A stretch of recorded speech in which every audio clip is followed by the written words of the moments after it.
Welcome back, ladies and gentlemen, to Season 10 of the CSC Challenger Series Division 2 matchup tonight for week number 3. Ken Ripp out of Minnesota taking on his good buddy, it looks like in the interviews, Todd Wiegman. They've only played each other a couple of times, but I am looking forward to that matchup. I'm Sean Green, joined by my partner in comms tonight, the great Ryan Mooneyham. Mooney, it's a pleasure to see you, my friend. How have you been, Mr. Sean? Well, I've gone through a lot. I now have a new apartment that I am currently streaming in with internet. So hopefully I sound a lot better than I did on Monday night. If not, then it is just the voice. I don't know what to tell you guys, but I'm doing well, man. How are you? Been good. Playing on the steel tip circuit with the son-in-law, chasing WDF points right now. Working hard on the game. Ready to call this match with you tonight. This is exciting, and both these two gentlemen are good friends of mine. Yeah, I mean, and you're going to get that a lot in this dart world, right? These guys are fantastic people. They are friends to many, including myself as well. I've been out to dinner with both of them. They're good dudes, and they're great dart players, and they're really kind of laid back and easygoing. I'm expecting a really good battle night. How about you? I am too, and I don't have a winner. I just don't. And you could tell me one person's throwing great, and you could tell me one person's got the higher stats, but they know each other. They've played each other multiple times. They're each going to dig deep and give us a match.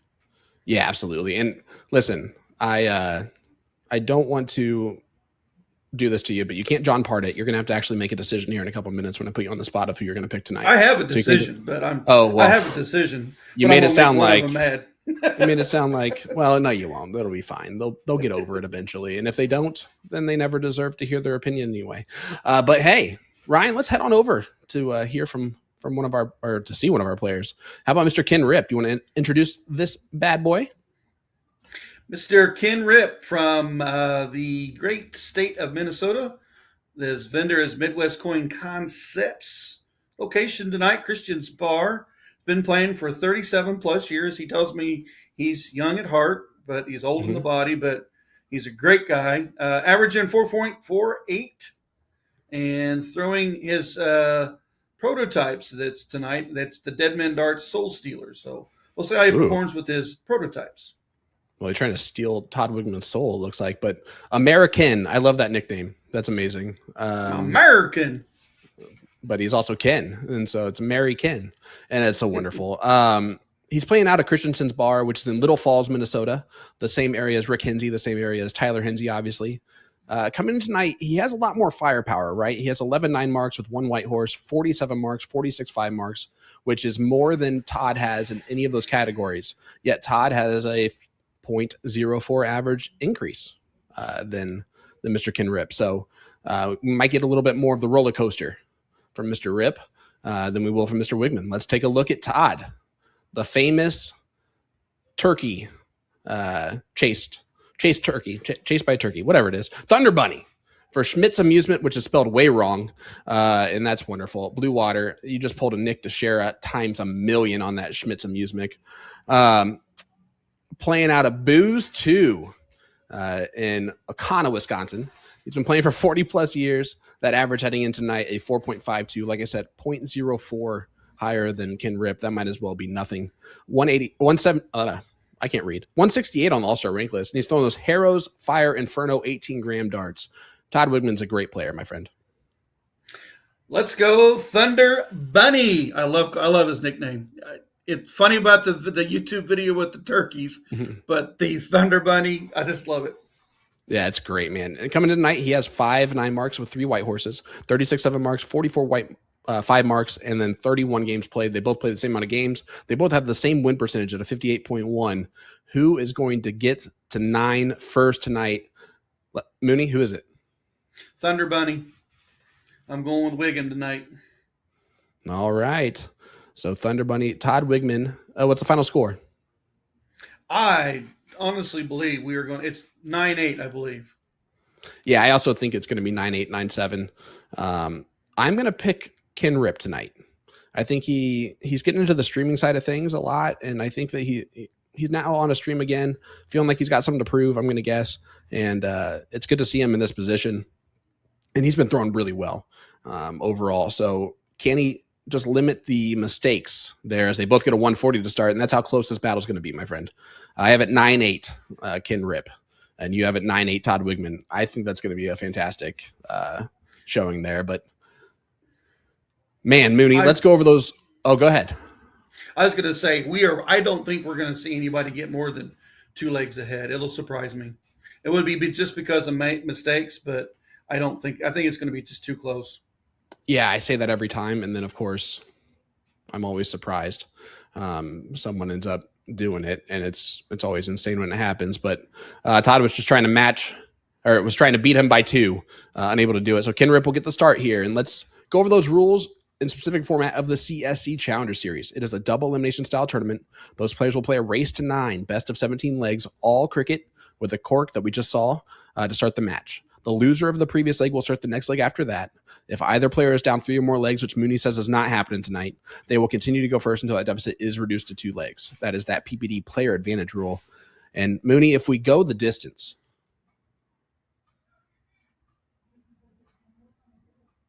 and we go for speed, those players will cork for start in the last leg decider. You missed your cue there, buddy. Chat, let us know. Who do you have tonight? Who is winning this?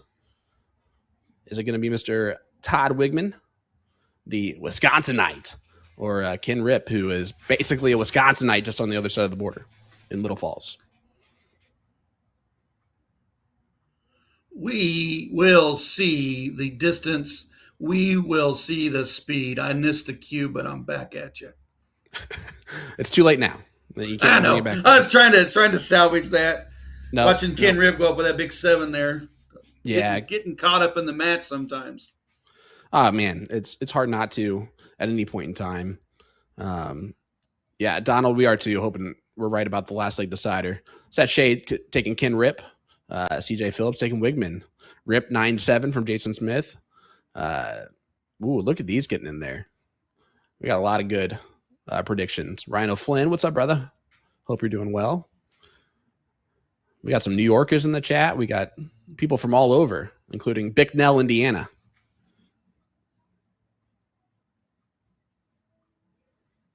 Wigman's. Oh, go ahead. I was going to say Wigman's already a little bit behind here, but it is Ken Ripp's start. That start's going to prove very, very important for these players. You want to get, if it's your start, you want to get off that 20, get that point lead, and then hold that high ground. All of you in the chat, you guys got a lucky break tonight. Will is traveling to the great state of Wisconsin for the Booyah Cup. And he is not available tonight. So we got the fantastic sultry voice of Mr. Ryan Mooneyham on the call with us, who is most famous for his son-in-law, let's be honest. And he's trying to grow out his mullet too. Trying to go out the mullet too, but it's just not quite working out for you yet, huh? You know, the thing about it is a horseshoe mullet would not be as good as a true party in the back, but with business up front. I would just be party in the back. Well, the business up front would be it's like a landing strip. That's what I was going to say. Yeah, something like that. It'd be you're a pilot up front. That's the business. Would be, there you go. Todd Wiegman, great last start on the 20s to close those bad boys out. They mentioned in their interviews, which you're going to see here in a little bit after leg number 7, that they both just kind of feel the game. There's no right or wrong shot to them. They'll take some chances at times if they feel like they can hit it. They're going to play a little bit more solid at other times. It just depends on what they're feeling in that moment. Todd takes a look at the 17s, unable to hit it after those first 2 were dead center of the trip 16. Yeah, so you're going to see a lot of that. You're going to see a lot of them. A lot of times that point right now is so close. It's a triple away. They're going to stay a triple away because they know that the other one can throw that 9, but they also know that they can grab that quick triple close. And each of them took a shot, and that time Todd missed on the 17s.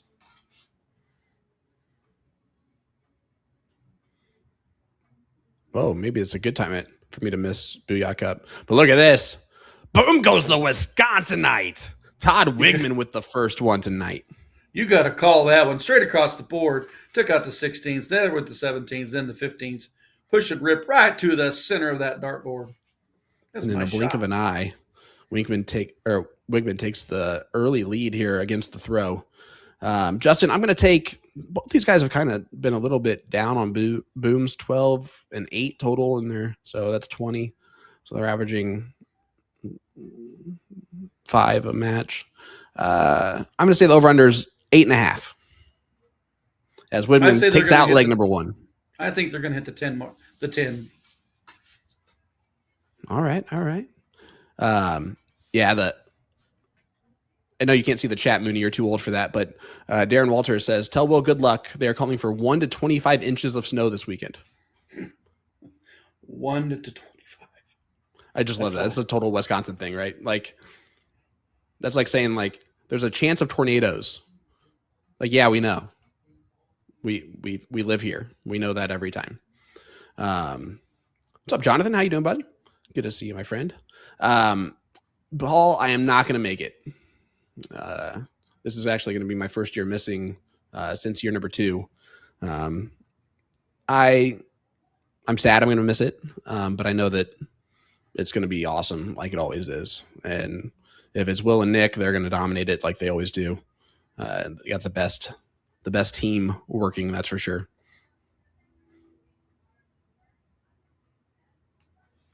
You're talking to just the bass player and the drummer here.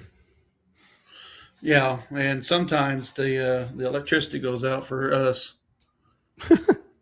Well, something like that. Yeah, sometimes the internet goes out on me, but I'm knocking on the wood of my desk right now. So don't worry, Haley. We're good. Yeah, we're supposed to get, actually, speaking of that weather, we're supposed to get some nasty thunderstorms tonight here later on. Yep, we had a. Let me tell you about my day in Indiana, guys. This is just Indiana in a nutshell. The day started out. Yesterday's high was 75 degrees and sunny. The day started out 72 degrees with a little bit of rain this morning. By the time I left school, it was 50 degrees and the wind was blowing just straight cold air across, and it was raining a whole bunch. And that's just a day in the life of Indiana, of a Hoosier. Now, that's what the Ozarks are like every day. 75 degrees overnight. It's 41 degrees outside. Possible chance of snow. Yeah, but you expect it every time. Yeah, we may have thunder snow tonight. I don't know if anybody's ever heard of that. Ooh, yeah, for sure.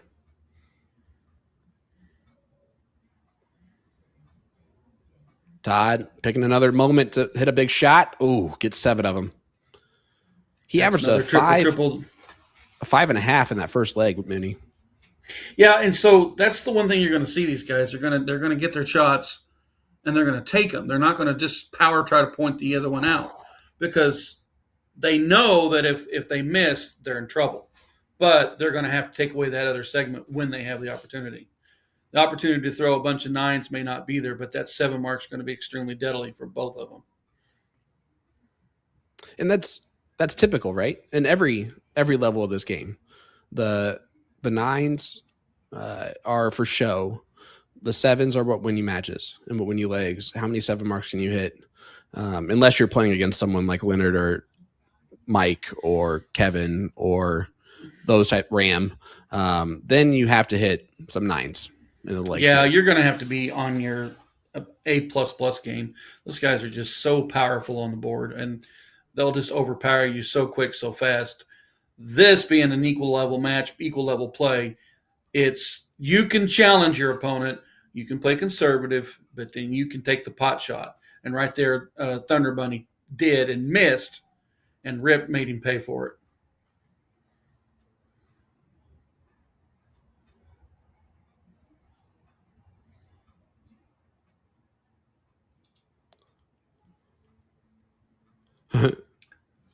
I did. I got second in the doubles and lost my whole weekend due to the flu. I withdrew from the singles before the first match. Yeah, so thanks for bringing it up.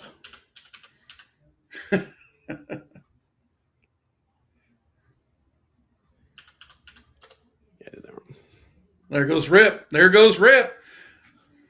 Oh, Ken big got 7. that first leg.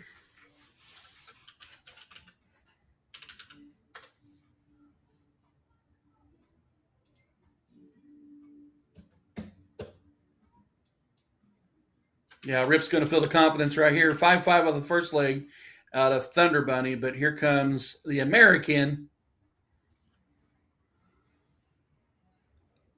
And it's 1-1. Here we go. If you guys are not ready for a 9-8, you might as well just hang on because you're going to see one.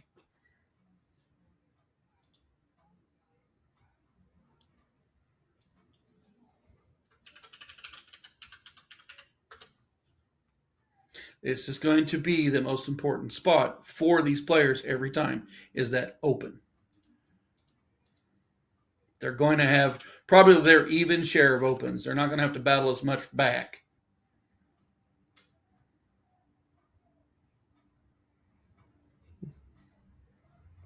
Well, a good 6 mark there from Todd to open up. Interesting way that he went about it, Moon. No points. Well, so that one actually surprised me. That opening 9 typically would be triple 20, triple 20, trip 19, or trip 20, trip 19, stay at the 19s. Because Ripp can go up there and just blast 2 18s and take down a segment and have the point lead and How the equal marks. How did that just happen?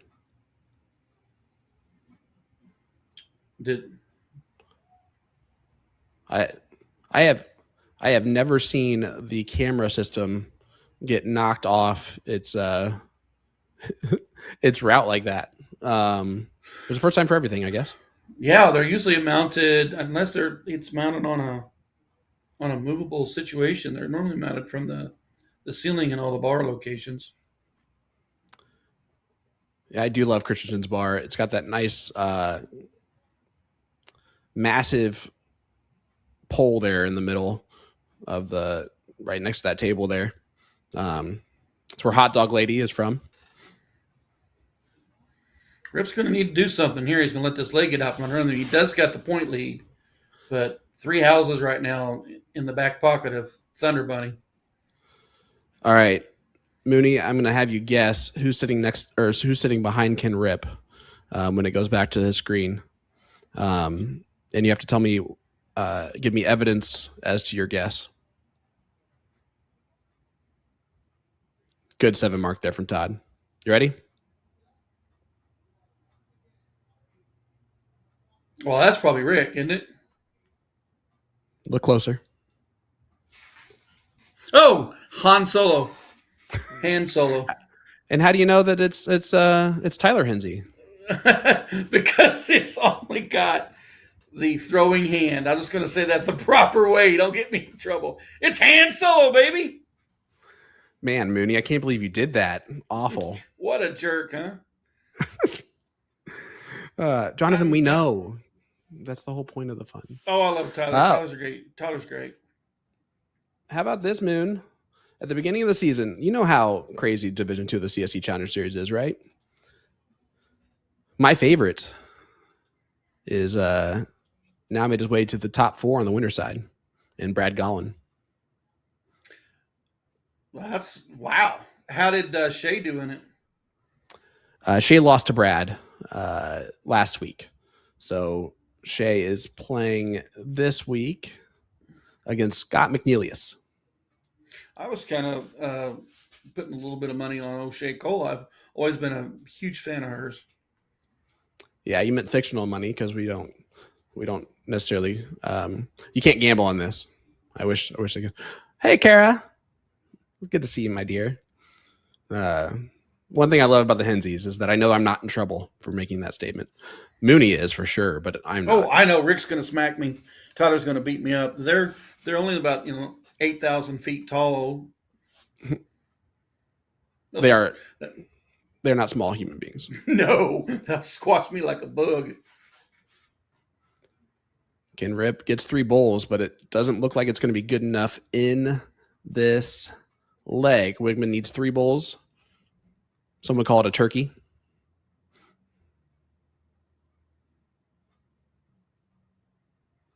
He chased the turkey. Mm-hmm. Not like him. Usually the turkey chases him. I do ask him about that every time I see him. He's like, everybody asks me that. I'm like, well, show me the video again. You can find it. You know where it's so at. Funny.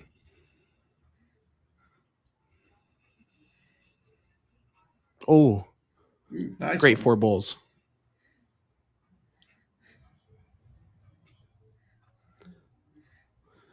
Haley is in our ears saying that the crazy part that she had to Oh, deal with is Todd does take it out with a trip nice. 20 single bull. That's a big, massive, massive pressure dart from Todd, right? You miss on that 20. He only averages, maybe he goes up and he slips. He only gets 2. It's game shot for Ken Ripp. But here we go, 2-1, Todd. Now will Ripp open up the way Todd did last leg? No, but 4 will do. That's a minimum It's to feel good about it. it's necessary. You want that 20 away early. Unfortunately, a 2 triple stop right here. Well, he needs triple now. That 20 is no Ooh, longer in jeopardy for this next turn. no, it's not. Yeah, and it does look like Zach is playing on the board next to Ken as well. Young players. We got a white horse from Ken Ripp. Beautiful shot. Beautiful shot. Closed the 19s, one of the 17s, got rid of it. One of the 18s, took it down, forces his opponent right into the corners. Todd Wiegman fist pumps really hard for the 5 mark. Either that or he's trying to get a semi truck to blare on his horn. Or he's looking for something to drink. Like, bring me my drink. That was pretty. I don't. He is a Wisconsinite, but I think that's a little forceful for a drink shot or for a drink It call. could be. It could be.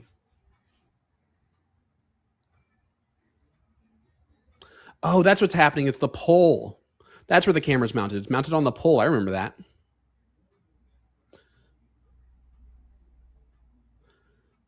Yeah, pretty much. That's what they do. It's Ken. He just leans up against it. You want to get rid of Marie there?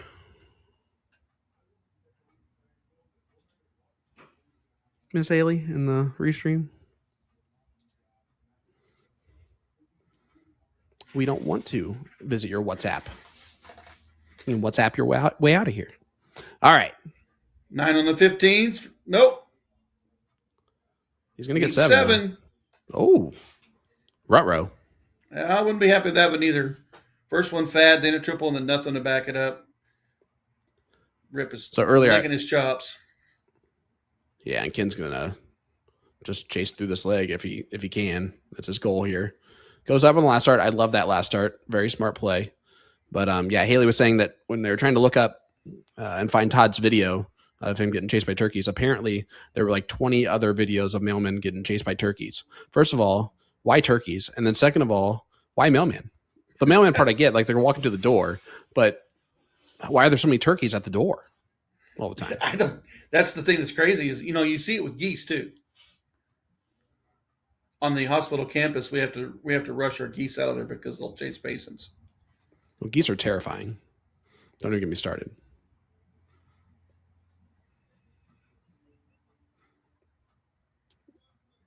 I eat more turkey than I do geese. So,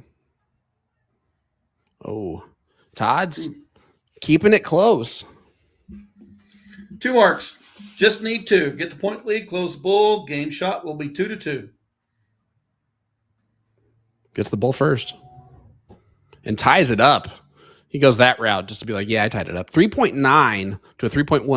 3.17 is my area code, and I love that number as a whole, but I hated it as I like it as a cricket average, but he's not going to. And there's those ups and downs, right? We're going to see some 5 pluses legs, Mooney, but we're also going to see some lower 3s. That is why Division 2 is Division 2. Yeah, the consistency levels are going to show the betterness as the players get longer into the game. But these first 6 legs, 7 legs, they'll be up and down. Like there's a big white horse out of the 3.7 of the previous leg. Boom goes the Wisconsinite for Todd Wiegman to get us started here. Ken's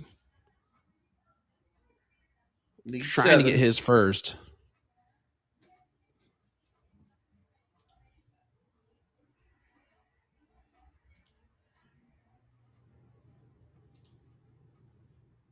Oh, he wants to really push down the segments. 4 houses down 34. He's all right with it. Does Ken want to close some stuff down or work the 17s for a while? He took a shot at closing down. I like that second dart. I do I too. don't like the third dart is where it should go, right? But It has to capitalize, and he needs to capitalize on those kind of shots with the triple, being down 4 segments. I like the aggressive play from Todd, and Todd mentions it again in his interview that when he played last week, he could see the frustration kind of getting into his opponent from like even the little screen below, right? And so he took that as momentum to start playing better and take less time with a leg, not let him get focused on one specific number or anything like that. And you're seeing he's kind of letting Ken focus on that 17 a little bit longer than he wants to. But there it goes. Another nice shot there. Controlling the leg, got the point lead, took down the 17s. Quite a few segments taken on a 15. 15's only worth 45 points on a triple. It's going to be hard for Ken to get this leg. Only grabs a 9-point lead. Single shot can take down the 15s, and then any segment open can point for the lead. Oh, it's a smooth second dart. But I'm okay with that. Still open I'm okay a little with bit. that. Yeah, 2 marks on it makes it a little bit easier. Maybe if I get another single shot in there and close it later, I still got 3 houses, but I made sure I kept the point lead. Beautiful shot on the 15s. Ooh. Another scrappy play there from Ken. Boy, that trip 20 is becoming deadly. Very. Because that pretty much killed Ken's momentum here. Unless something weird happens on the Bulls, this should be a 3-2 league for Todd. Now, on a previous leg, though, he was heavy on the bull, but he's not even looking now. I know you're down. I think he should have won all bulls there, but I mean, if he closes the 20 and then grabs 2 bulls, he's inching a little bit closer. But here's 3 clear shots. Well, I would call him a point streetwalker in the night with those 3 darts, even though he was trying to shoot the bull, right? I just do it for fun because it should be over already. But Ken's going to say no. That should have been the round before, but it's still a great shot. But is this the weird thing that's happening on the Bulls that I mentioned earlier? Doesn't have the point lead. Well, that'll work. He's going to push his opponent out now. 60-point, 2 60-point triples are better than 2 double bulls. Mm-hmm. I'm going to guess by about 20 points. Almost creates the need for 5 bulls or 6 bulls to match it.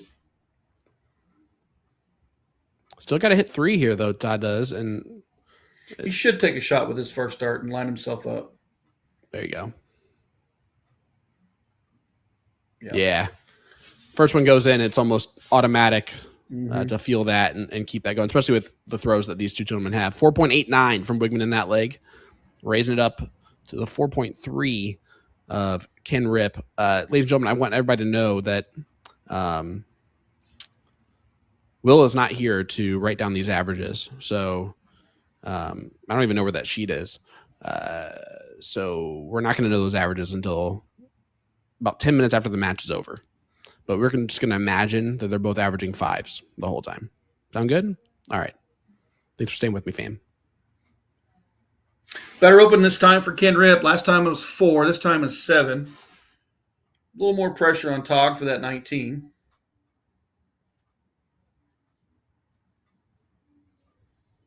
Ripp's aggressive here. I see him taking a shot at that 19. Right away.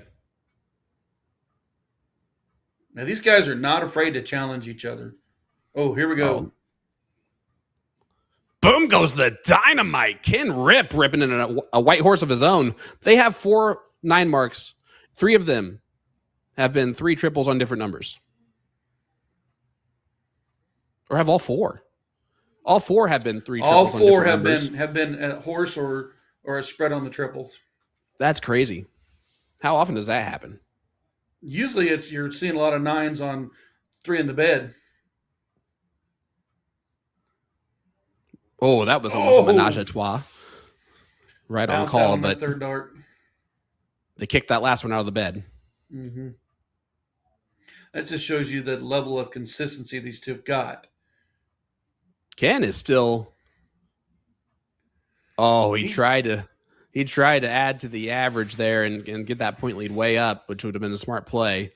Down the points that he is down, but he's on a 7-6-7. 2 points up, but I have to have a segment, and he was got the bull. Todd's going to make him work for this too.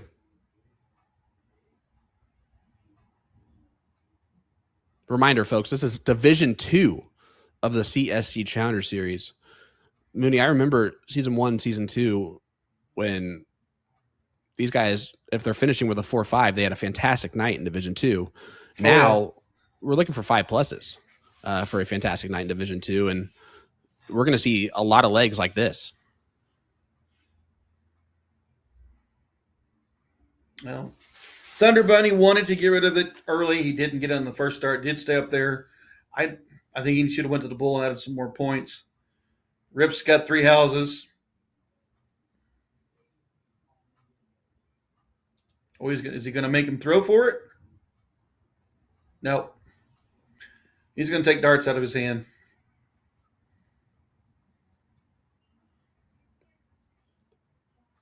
Yeah, and Todd, no reason to go for the white horse opportunity here, or even shoot a dart at the triple.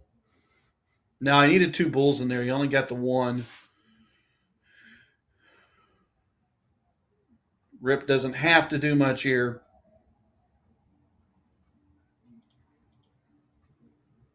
$5.12 out of Ken Rip, 4.39 last game. 5.12 now. And man, as we head to the 7th leg right before our break, 3-3 scoreline, just like we kind of predicted. Chat, you guys liking your pick so far? Are you going to change it up here as we reach around that 500 viewer mark? Are you going to take Mooney's guy and Todd Wiegman? Are you going to take my guy and Ken Ripp? Who's getting the job done? It's going to come down to the cork, folks. I think so too. The opening, other than Ken's one open of 4, they have been opening 7 or better. And their opponent has been light on their first turn, and the other one's been able to run away at the leg. Yeah, I mean, that's kind of how it's been. Now, the second player has been able to bring it back in by the end of it to a closer leg than it should be. But this is exactly what's been happening. White horses galore. 7 mark there from Wiegman. That's a big 7 mark. I mean, Ken is forced. Huge. He's forced on the 18s. He's forced to stay all day.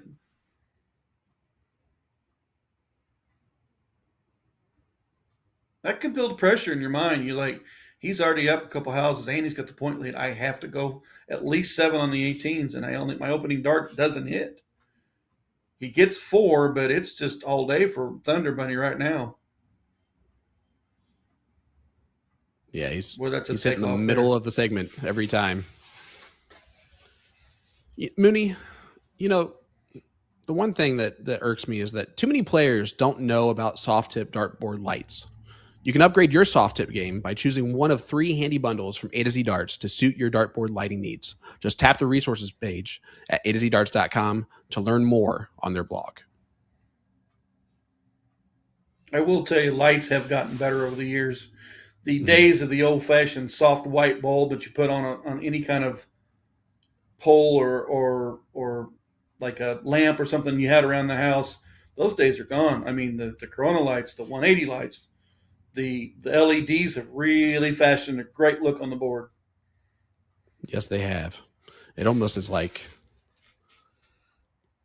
this WizKid's in there with the the face plant of his emoji. Or he's planking. I think he's planking. That's a fad from like 2007, man. Todd Wiegman, 5.2. So the last 3 winning legs have been above a 5. And, man, as we head to the break, Mooney, anything surprising you? No. The only thing that I see that each player has got to do better is they're going second in the leg. If they want to win this, they're going to have to work on getting that opening round for themselves as high as their opponent. That's the 7s and the 9 opens have been controlling the outcome of that game. They're going to have to break it early, and they're trying too hard in the end. Well, we'll see if they will accomplish that. But in the meantime, let's hear from both of our players who did their interview side by side today. My name is Ken Ripp. I am playing out of Midwest Coin Concepts, and I will be throwing out of Christensen's Bar in Little Falls, Minnesota. I'm Todd Wiegman. I'll be shooting out of Booze 2 in O'Connell, Wisconsin. My vendors there are Blue Water, Schmitz, and BKO.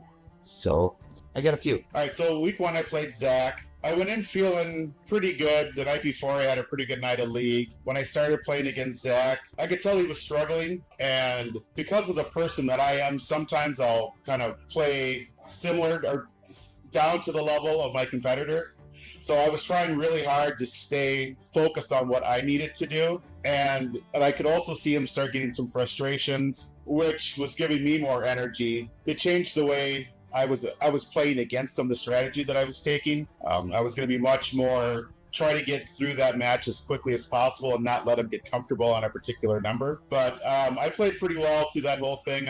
Zach was just struggling, so I just took advantage of that and moved on. Then the following week I played Devin, and again, I went in just feeling blah. I didn't really have a whole lot of emotion into it. My warm-ups were crappy. And I was, in my mind, I was like, well, if I can get 5 wins, I'll be happy with that. But then I started off, everything was, flowing okay. One of the tough things about playing with Devin is I know that he'll have some down games, but I also know that he'll have just some amazing games that'll follow up. And my goal was to not get caught off guard when he had a really solid game. Really did not want it to go to a tiebreaker leg, which it did. It was a back and forth battle. We both wanted it really, really bad. We took some aggressive shots. Some of them we made, some of them we missed. But overall, I was happy to come out with the victory in that. So, well, week 1 I played Cody Steinberg, and I was very impressed with his starts. He had a very slow start, and I jumped on him right away. And I started every game hot, and he ended up actually outshooting me average-wise for the match when I did take the win. I was very impressed with his play. It was solid, and I was getting fatigued at the end of the match, and I was taking some extra chances, and I was letting him sneak into games, and at the end I put my foot down and just got it done. So it was a hard fought match and I'm glad I got the W on that. The second week, I played Chris Alexander, who was also an excellent shot. And, I was worried about both of them. I snuck into this. I was last person in. So I don't think anybody's expecting anything from me either. So maybe that's why I jumped on Chris right away, too. I got him up 3-0, but he rattled off 4 to take a 4-3 lead. We took a little break. I stepped outside, got a little air. I came back in. We went back and forth a couple of games. I took the win. I shot well. He shot well. It was a tight match. I really enjoyed it. I've known you for a good 5 years. Yeah. Now, but only played you twice. Once in a qualifier and then once on the CSC. Huh. So I guess we've only known each other 5 years. So. I'm excited. And I'm surprised you guys have only played each other twice. Do you remember who won? Yeah. I think Todd's won them both. No, you won the qualifier. Oh, I did? Won't be real good. Oh. You did say you appreciate my play style. Yeah. I remember that. Yeah, because I think we throw similar. Yeah, we do throw similar, so that's going to be, it'll be interesting to watch. I got you in the CSC, but yeah, that was not your best. That was not your best week. We do have a similar styles. We both like a shorter game. We're not like point monitors, have to be up There's no rules when we play. Yeah. We play by feel, and I appreciate his game, and I know that he appreciates mine. There's never really a wrong dart to throw, in my opinion. It's whether you can believe that you can hit it or not. I know that I can be streaky, but I also know that I can be streaky bad. So I want to get my game over before I get into the streaky bad part. Amen, brother. That's my strategy. That's why I play so aggressively. I want to give a shout out to my parents, especially my mom and dad. I wouldn't be here without them. Sorry, we can cut that. Seriously, huge shout out to my wife Julie, who lets me go out and do all the things I like to do related to darts, and without complaint, she tried to get me to stop years ago, but she couldn't do it, so she just gave in. So I'm super appreciative of her. Shout out to Dead Man Darts. Appreciate the supplies I get from them, the platform that they provide, and maybe because I'm an owner. And then otherwise, just my other family and friends that are around the country that are always supportive of everything. Sometimes just randomly you get a text from someone, they're like, oh, good job, I saw you shooting so-and-so, good job. And you don't realize how many people out there that you don't see all the time, you make an impact in their lives where they feel enough just to reach out of nowhere. So appreciate all of them for keeping me wanting to keep doing this. There's so many people that like watch my streams on Facebook and are always so supportive. I'll start with my partners that I shoot TOC with, Westy and Zilly. I miss Bobby because he went to a third shift. I can no longer shoot with him. I miss him so much. My vendors are all so good and supportive to me, and I like forwarding me, they supply me with jerseys and also support. If it weren't for Darren like reaching out and asking me to sponsor me, I would have never even thought I could be as good as I am. I'm getting better because of him. So I really want to thank Darren. I'm Ken Ripp. And I'm Todd Wiegman. You're watching the CSC.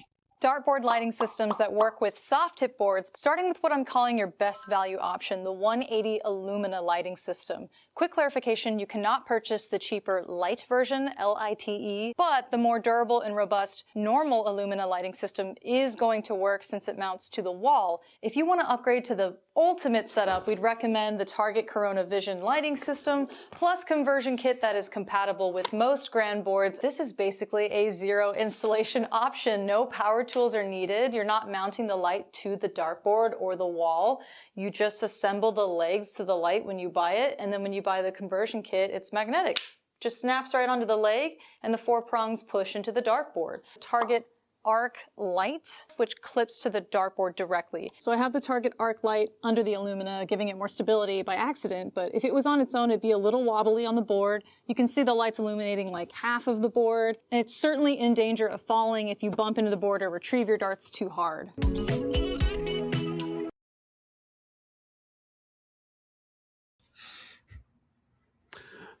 Welcome back, folks, to the second half of this Week 3 Division II matchup. It is about as close as it gets. We've had holds of throw in the last 6 legs. Ken Ripp getting broken in the first leg by Todd Wiegman, and that's where the scoreline stands, 4-3. Todd Wiegman over Ken Ripp. I'm Sean Green, joined once again by my partner in comms this evening, the great Ryan Mooneyham. Mooney, how are you liking this matchup so far as Ken Ripp starts off with a 2 mark after the break? Well, I've liked how that each player has opened well, took control of the leg, and then took off. Now, Ripp has opened light, and Todd only grabbed 4, so Ripp's not out of the leg. But I have seen the white horse open, the 7 to back it. We're at 7 something, but your opponent's pushed out. But then I've also seen that the turns have been close late, so it hasn't been the battle of the 9. It's been more of the open and trying to win it at the end. Yeah, and right now Todd's in a great position to finally get some separation here. And we talk about it, Will and I talk about this almost every week. Legs 7, 8, 9 are those 3 like turning point legs. And if you win all 3 of those, it's good chances that you are winning the match that night. And Todd got leg number 7. If he gets leg number 8 here, he will be kind of in that prime position. And we've seen it weekly now, buddy. I don't know if you've watched, but we've been fooled almost every week that it's like, oh, this is going to be a close matchup. And then somehow, some way, someone just like takes off here in the second half, and it's 9-5 as a final score line. So we're hoping for that not to happen tonight, no matter who it is that does it. But it's just been kind of a weird thing that's happened. Ripp trying to battle him his way back in on this one. Losing that throw could give that 2-game spread, but if he stays true to how things have been going, he should have the opening on the next leg. He could get that leg back. Man, there goes Todd. Thunder Buddy spreading it out. In fuego right now is the mailman from Wesco.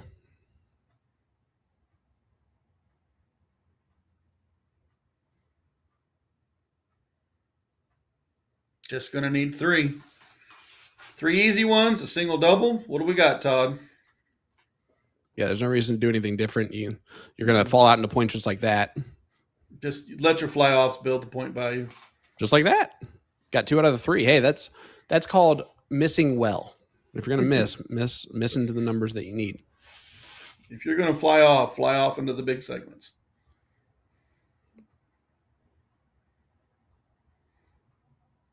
Does get the point lead. Yeah, he does. It's always the annoying dart in 01 fat bowl is when you throw it like just above the bowl into the 1. And you're like, really? As Todd does take out this leg. 5-3 lead now. The separation for Todd Wiegman. 7 and 8 proved well for Mr. Todd Wiegman. Does 9 come his way, or does Ken battle back? Did you just call him Wiggum, like as in like Chief Wiggum from The Simpsons? Yeah, I did.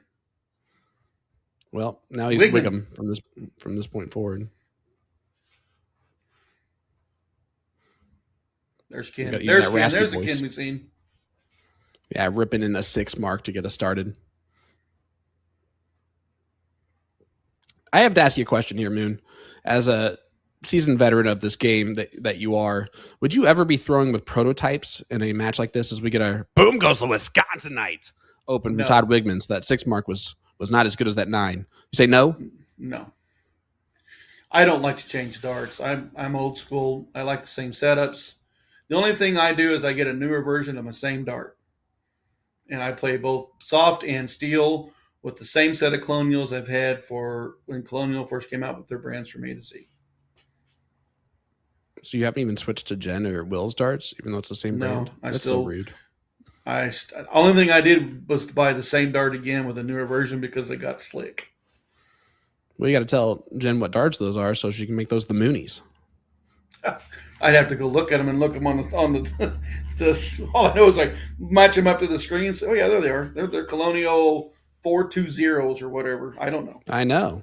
I like how you went 420 there, Moon. I bet that was on purpose. It was not. It had nothing to do with Yeah, whatever. But I'm just saying, the better name is the Moonies. I'm throwing it out there. Sure. Who's going to buy them? There goes another 7. The same people who would buy the 420s. There you go. The Mooney 420s. It's like completely against your personality altogether. I love it. All right. Ken, stepping on up. Got to have that 18 mark. Both gentlemen are seasoned veterans, and I mean that in the nicest way, but they both mentioned in their interview that fatigue can set in from time to time. When do you start feeling it? Is it when you start getting down, or is it when you're just depending on the number of legs? So number of legs is always a factor, and it's always about the feet. The feet get tired first, and the knees go with it. What happens was if you're down and you're starting to fatigue, your mind is going to press. So now you're going to put more tension on your stance. You're going to put more tension in your shoulders. You're going to feel it in the back of your neck, and then you're going to fatigue even faster because you're pressing mentally to play a better game.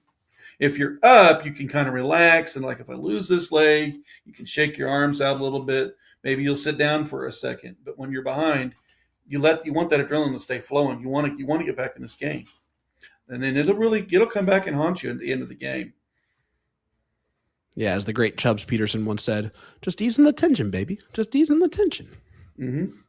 I mean, tension is crazy. It'll just build on you like nobody's business, and you feel a lot more as you get older. Hey, I'm halfway to 76. It took me way too long to do that math because it's just 19 times 24 4. years away from being 76. Whew.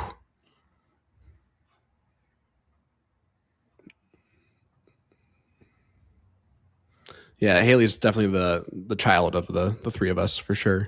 Not like she's our child, but like out of the three of us, she's definitely the smallest one, or smallest. Not she's the youngest one and small. Like I don't know. What am I saying?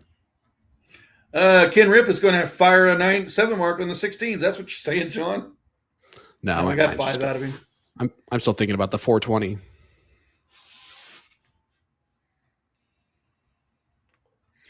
Well, Todd's proven that this leg number 9 looks to be his. So Will and Sean's talk about the 7, 8, and 9 could come into play again. I mean, it's the 3 most important legs in a CSC China Series match. We've been doing this now. That's our decade season, which is crazy. Decades, so that would have been a really fun theme, but we went Pirates instead. Arg. Yeah, the X marks the spot. But yeah, I mean, it's exactly what's happens every time. If you win those legs, typically you win that match. Now I say typically because we've seen some comebacks where crazier stuff has happened, but Ken's got to start it now. Kind of have to have that 16 mark harder. Only 4. 4's not going to do it. One decent mark on the opening mark here from Thunder, but he can take that 16 away quick. A 2-shot close is all he needs. Ken is playing at Christensen's in Little Falls, and then Todd Wiegman's playing at Booze 2 in Ocana, Wisconsin. How far is their distance between them? Mileage? Well, we'll see if we're going the distance and then we're going for speed. Why you gotta do this to me? I'm just curious. I don't even know. Trip 19. Take down that 16. Straight to the bowl. Nope, back to the 19.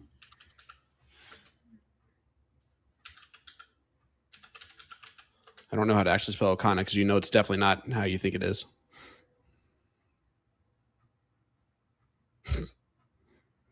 Ken Ripp trying to do what he can. Gets the bull. You said the guy that's going to average close to 5 is going to be the one taking the leg. Right now, Todd at a 4.9 again.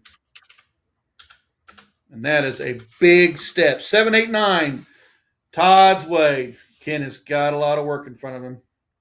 Yes, he does. 488 there from Todd, and you see it just jump right up. Told you.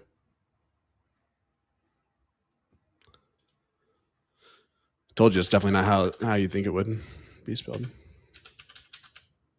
Ooh, Ken, that's not an opportunity that you want to give your opponent who's 488 last game and has been 5s most of his winning legs.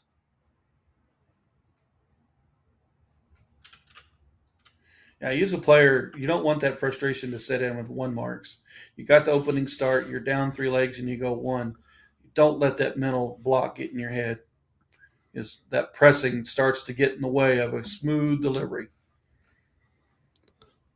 Well, you took my focus away for so long that you were able to talk forever, but it is 6 hours away from each other still. Oh, wow, that's farther than I thought. Ocana is just north of Green Bay, about as far away from Minnesota as you get, and Little Falls is past St. Cloud, so it's actually quite a ways over the border. It's a lot farther than I thought. I thought they lived closer than that.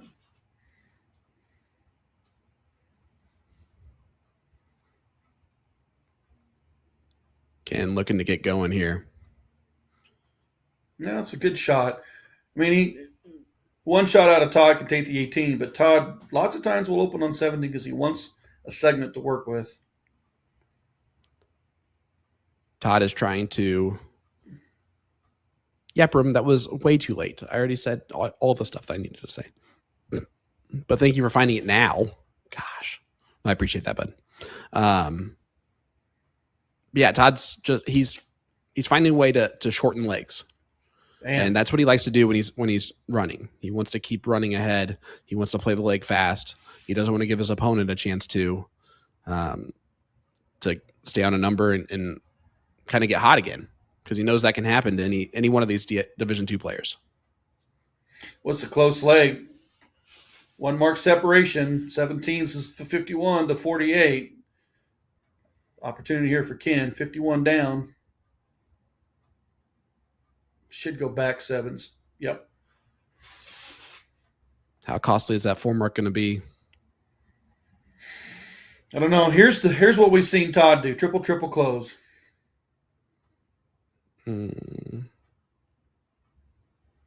Oh, that last dart was way off, but you got the first 2 right in that call. And I say way off for them. That would have been a perfectly acceptable dart for me. He got tight on that 3rd dart, right, Moon? Mm-hmm. Just too easy. Ooh, nice spread across the board. But why? He's down 18 points because a single 17 doesn't help. Got it. Thank you. Yeah, but if he grabs the 15, Todd can only close down. It's now Todd's got the 15. Yeah. But he didn't do the damage that he needed to. The damage can be done right here, right now from Ken. That's the only thing I know about that song. Come on, Ken. Good last. It's a 50-point lead. Needed that triple on the first start because he wanted that 15 away. Well, on the best day, the 15s are only worth 45 points. I was going to say, the 45 There's the best doesn't day. quite get there. And he is going to be aggressive. He's trying to kill shot, and I like it. Good back and forth leg here, Moon. Ken Ripp right here on the 17s. Oh, beautiful. Back to it. Boom goes the dynamite. What a time for that 8 mark. Haha, got you, Haley. That was a good call. I mean, it's good 8 mark. Boom goes the 8 mark, folks. Boom. It's good enough. Hey, I'll take it. It's a leg kill shot. He potted the 8. That's what he did there. And then Haley burned the flag anyway.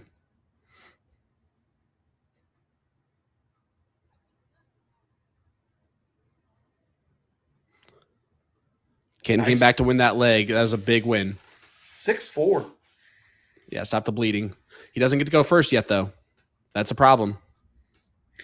Todd's been the bigger of the 2 on the opens, but will Ken respond on his turn?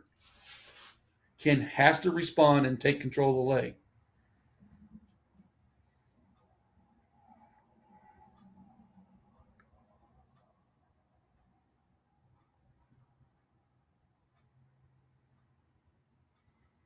I like the resettle here from Todd. That's a seasoned vet for you. Ooh. There's Only the a 2 mark opener. open, Mooney. There's the opener for Ken. Need to bury that 19. Trip 20. Forgot it was open. Oh. Brutal 3rd dart, but no real harm done to Todd if Todd can throw in a big number here, which we know he can. I like how he gets rid of it first. Yeah, I was told that years ago from seasoned vets that if you have the opportunity to close that 20, close it. Everyone can hit the 20. Make them work the other numbers. Gordon Dixon says it best for me. He says, I've done stupid things to get rid of those 20s. Mm-hmm. Everyone can throw the 20, but a lot of good players like Ram, I would like to take away the 17 with it. And it's a machine. Like it just machines it right in there. It's incredible. It's insane. Excited to see all those guys in action this weekend at the Booyah Cup. A lot of great talent. Leonard is 4 for 4 with the Booyah Cup. Does he get number 5? I think he does. He hasn't lost in that venue. I think he takes number 5 too. Now it's just fun for him to win. Like Leonard is the type of player now. He's done everything that he's wanted to accomplish in the game. And I mean, minus some crazy run at Worlds, right? But that's obviously not the most likely scenario. But for everything else that he's done over here, he's done it all. He's a professional dart player, and every sense of the word, where he does not work, he plays darts for a living, and does a great job at it. He needs a little extra motivation or something special on top to really, I think, give his best effort. And I think that being a 5-time champ and being still the only champion, I think that's enough. That's a hard tournament, first off, to qualify to get into. Mm-hmm. Very. And then it's a hard tournament to try to beat the opponents that you're going to see face to face. But to be the possible 5-time champ this year, that's extra incredible. And speaking of Leonard Gates, once he's done in Wisconsin on Sunday, he's flying back to his Houston, Texas home, where he is playing the CSC Challenger Series live stream on Monday night against fellow Houstonian Ram Guevara Jr. So that is our Monday night matchup, folks. I can tell you this, you're not going to want to miss that one. Both guys, the pride of Houston on the line. Who's the best player right now? I'd say both of them would say each other, or both of them would say themselves. And I think that battle between two partners is going to be a great one. That's a hard one to call. I mean, I'm going to edge up this right now with Leonard. Yeah, I think Leonard wins Booyah Cup this weekend, but I think Ram wins the match on Monday. That's a good prediction. I would back that.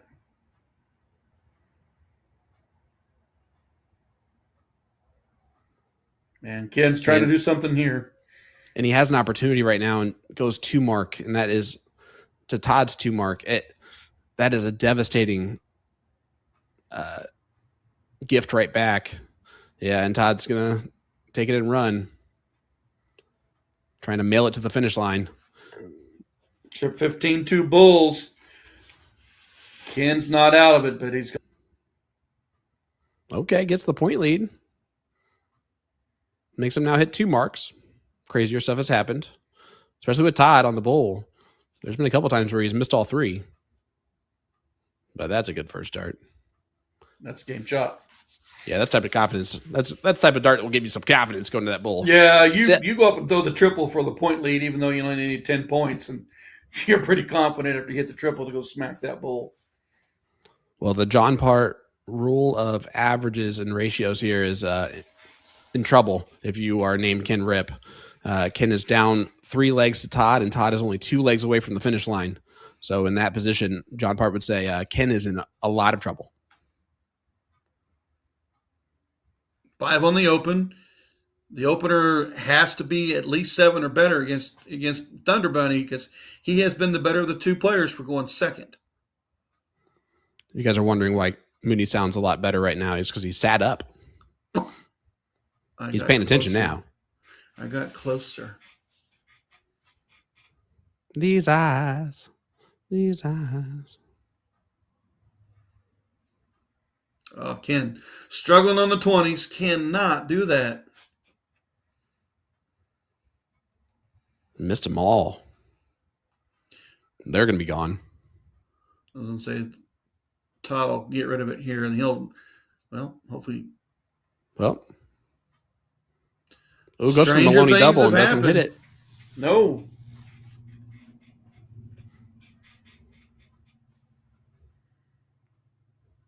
These guys have known each other for over 5 years, and it's crazy. In their interview, they say they've only played each other twice. Once in the CSC, which Todd Wiegman won, and then once in a qualifier, which Ken Ripp won. Really? I really have. But they've known each other for so long. I would say, but they probably played each other in a lot of doubles matches. Oh, possibly. Yeah, that's possibly true. Look at that big 9. Yeah, it's a big 8 mark. He potted the 8.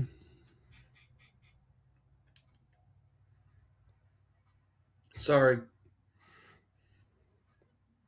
Mooney just experienced his first getting yelled at by Haley moment. Man, It happens to the best of us, my friend. I got to find a corner and crawl in and cry. Well, at least she didn't curse at you like she always does to me. Why? Thunder Bunny. Thunder Bunny, take down the 18s. Tell you what, this Thunder Bunny's not afraid of any lightning. Mm-mm. And he's aggressive.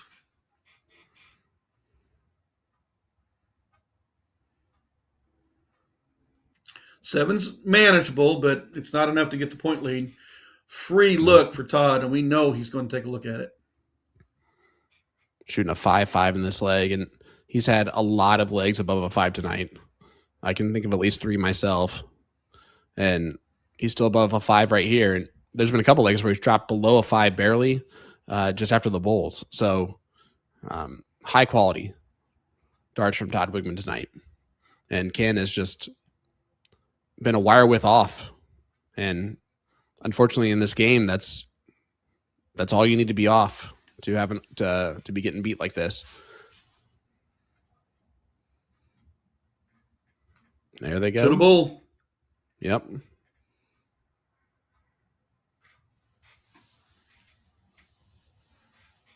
.83 is not going to get it done. No, and Needs that double. I'm surprised he didn't hit it. He's hit a double every time shooting at the bowl. And he's been a 4 mark or better on that bowl. Unfortunately, Todd keeps pushing him out of all the legs by pushing him out of all the segments. And here again, game shot. Yep. 4-8-9. Dang you fine. It is 8-4 now. Todd Wiegman up on Ken Ripp. Ken's gonna have to rip off 5 straight if he wants to get this one done. He gets to go first the next 2 legs. If he wins this one, he goes first again in the next one. So it'll make it 8-6. But then he's got to break the throw twice of Todd Wiegman in a row and hope that he gets the start in the last leg decider. I've not seen crazier things happen in this CSC before, but tonight could be that moment. It's going to have that open. It's got to be 7 or better.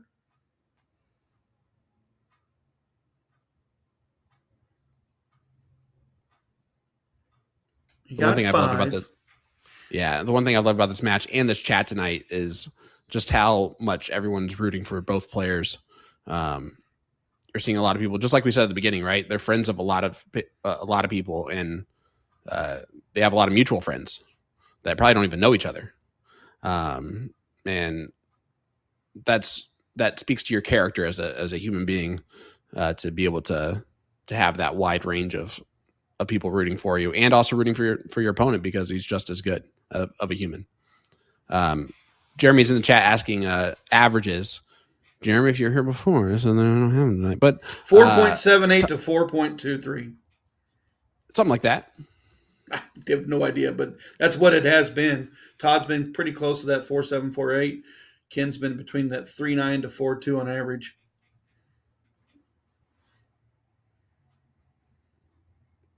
It's been a good night for CSC Challenger Division II players, but not good enough for Ken. Jordan, Laughing Assassin, asked Laughing Assassin in the chat, I won 9-3 tonight. Shot much better than last week. And what other matches are going on, folks? Let us know how those matches are working out. I know Fuchsia's playing right next to Ken. Sweet Fisher, Dwayne Johansson, down there at the bottom of the top 8. The winner of this one plays the winner of that one. Jamie Kopp has defeated Jeffrey Johnson, so it'll be Jamie Kopp, Brad Gollin in that top 4 battle on the winner's side. Those are going to be 2 fellow Wisconsinites battling it out up there. Will we have another Wisconsinite in the top 4? That'd be crazy. Last season it was Minnesotans. This season, Wisconsinites. They play a lot of good darts up there. A lot of good darts. Let me ask you this question because I've been pondering it for a while now. Would you say that sometimes there's actually more talent in our Division II players than there are in our Division I players. And here's what I mean by that and why I asked that question. Our Division I players are typically way more consistent, which means that they are practicing way more, which means that they're playing way more for the most part, and able to do that at that high level. Our Division II players sometimes, like maybe they'll play once or twice a week, maybe 3 times a week, but like it's casual. Like they have casual league night where they're just hanging out with their buddies, and then a couple other nights, but they still can shoot these same averages from time to time. I just posing that question to you. I think the talent from the bottom of Division II to the top of the Division I is a lot closer contested as far as ability than people realize. The inability to put a lot of time on the board would more than likely keep you around the 4.2, 4.3 average. The time on the board on a consistent basis, tournament play, travel, constantly in battles with other high-level players, keep you the 5+. So the talent, the actual dart talent, I don't think is much different. Because how many times we've seen players that are in the middle of Division II that 2 years ago were battling for Division I spots or battling to get into the top 8 or the top 4. Well, both of our Division II finalists this season are both in Division I this season. And the biggest thing that it is when you don't play all the time, you do lose a step. Just not as consistent. It's all about that consistency in this game. Like a set, I throw 5s and 6s, but I'm playing you and you're hitting me with a 7 every time. You're a heck of a lot more consistent on me. Maybe your triples are at the beginning of your throw and not at the end of your throw, and you're just dominating my legs.